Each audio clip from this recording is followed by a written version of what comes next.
नमस्कार मित्रों, ज्योतिष मित्र विजय कुमार तिवारी फिर आपके समक्ष एक नया वीडियो प्रस्तुत कर रहा हूं।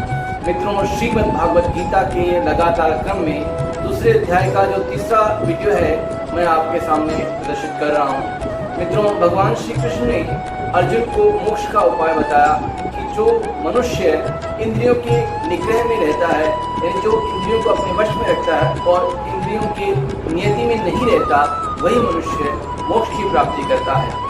तत्पश्चात आगे के श्लोक में भगवान श्री कृष्ण अर्जुन को युद्ध के लिए प्रेरित करते हैं और युद्ध के लिए बताते हैं किस प्रकार हे अर्जुन तुम खड़े हो और मृत्यु और जन्म के इस भय से दूर हो जाओ, क्योंकि ये संसार अजन्मा है और यहाँ पर सब व्यक्ति सब जीव जो इस संसार में आते हैं वे अवश्य जाते हैं। उसके बारे में भगवान श्री कृष्ण ने आगे के श्लोक में क्या कहा है, आइए अभी चर्चा करते हैं। भगवान श्री कृष्ण अर्जुन को समझाते हैं और अर्जुन से कहते हैं कि नासतो विद्यते भावो न भावो विद्यते सतः उभयोरपि दृष्टोवन्तः स्तवनः योः तत्त्वदर्शिभिः।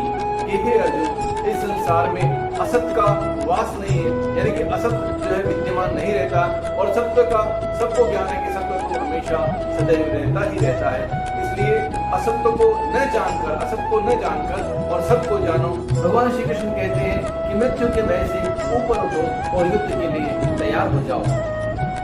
भगवान श्री कृष्ण आगे अर्जुन से वार्तालाप करते हुए अर्जुन से समझाते हैं कि हे अर्जुन, अविनाशी तो उसको जान जिससे संसार बना है, इसमें संसार व्याप्त है, ये जो संसार का कारण है। लेकिन संसार में तो जो 84 लाख योनियां हैं, ये सब मृत्यु अवश्यम भावी, जिनकी मृत्यु अवश्य नाश होना ही होना है। लेकिन अविनाशी जो इस जगत को, संसार को व्याप्त किए हुए है और जो इस संसार को जिसने बनाया है वो अविनाशी है।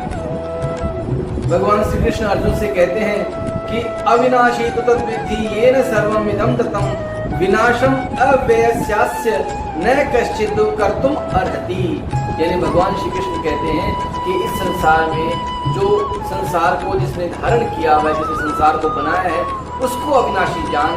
बाकी सारे इस संसार में जो भी हैं वे सब नाशवान हैं। जो विद्वान लोग हैं, ज्ञानी लोग हैं, पंडित लोग हैं, वे इस चीज को जानते हैं। तो भगवान श्री कृष्ण आगे के श्लोक में इसी विषय पर अर्जुन से चर्चा करते हैं और अर्जुन को साक्षात भगवान अपने दर्शन करवाकर, यानी कि अपना मूल रूप दिखाकर अर्जुन को एक किसी भी युद्ध के लिए तैयार करने को प्रेरित कर रहे हैं। तो भगवान श्री कृष्ण आगे के श्लोक में कहते हैं कि हे अर्जुन, अंतवन्तः मे देहा नित्यस्तोक्ताः शरीरिणः अनाशियो अप्रमेयस्य तस्माद्युध्यस्व भारत। भगवान श्री कृष्ण अर्जुन को समझाने का प्रयास करते हैं, क्योंकि अर्जुन रथ के पिछले भाग में हतोत्साहित होकर बैठ जाता है। तो भगवान उसे समझाने का प्रयास करते हैं कि नाश रहित तो शरीर है, शरीर 84 लाख जीव में जो भी जन्म लेता है वो मृत्यु अवश्यम भावी प्राप्त करता ही है। तो भगवान श्री कृष्ण अर्जुन को समझाने का प्रयास करते हैं कि आत्मा न तो किसी को मारती है और न आत्मा स्वयं मरती है, इसलिए आत्मा अजर और अमर है। तो हे अर्जुन, तुम युद्ध के लिए खड़े हो और युद्ध करो। आगे के श्लोक में भगवान श्री कृष्ण ने अर्जुन को समझाने का प्रयास किया है और कहा है कि यह एनम वेति हंतारम यश्चैनम मन्यते हतम उभौ तौ न विजानीतो नायम हन्ति न हन्यते। कि आत्मा अजर और अमर है, न तो ये आत्मा किसी शरीर का नाश करती है और न ही स्वयं नाश होती है। इसलिए भगवान कहते हैं कि जो विद्वान लोग हैं वो इसे अजर और अमर मानते हैं, लेकिन मूर्ख लोग जो हैं वे इसे मरा हुआ समझते हैं। इसलिए हे अर्जुन, तुम विद्वान हो, पंडित हो, ज्ञानी हो, तुम में इतने शास्त्रों का ज्ञान है, इसलिए खड़े हो और युद्ध करो। भगवान श्री कृष्ण अर्जुन को समझाने का प्रयास करते हैं और कहते हैं कि न जायते म्रियते वा कदाचित् नायं भूत्वा भविता वा न भूयः अजो नित्यः शाश्वतोऽयं पुराणो न हन्यते हन्यमाने शरीरः। कि आत्मा किसी भी काल में जन्म नहीं लेती और किसी भी काल में मरती नहीं है, ये तो अजन्मी है।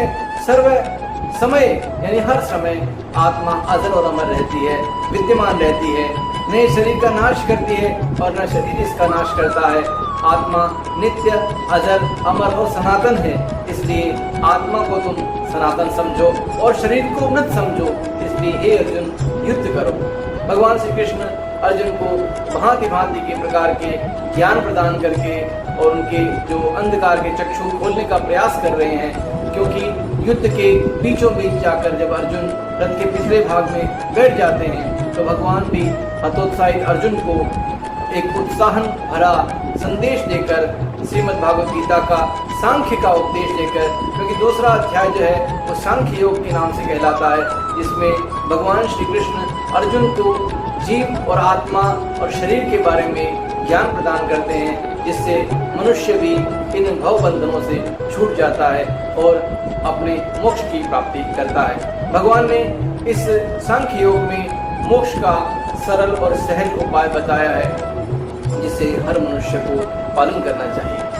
भगवान श्री कृष्ण अगले श्लोक में अर्जुन को समझाने का प्रयास करते हैं और कहते हैं कि हे अर्जुन, वेदा विनाशिनम नित्यम यह एनम अजम अव्ययम कथम स पुरुषः पार्थकम घातयति हंतिकम, कि कोई पुरुष शरीर को कैसे मार सकता है, क्योंकि आत्मा अजर और अमर है, न तो ये मारती है, यानी कि न तो इसे कोई मार सकता है और न इसका कोई नाश कर सकता है।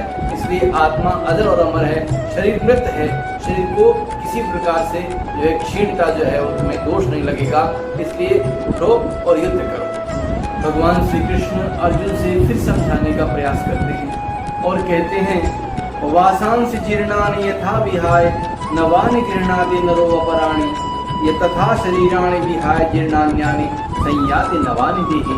जिस प्रकार मनुष्य पुराने वस्त्रों को त्याग कर नए वस्त्र धारण करता है, जब वे फट जाते हैं या जीर्ण शीर्ण हो जाते हैं तब नए वस्त्र धारण करता है, उसी प्रकार आत्मा अजर और अमर है और शरीर के नाश होने पर, शरीर के जीर्ण शीर्ण होने पर आत्मा दूसरा शरीर धारण करती है।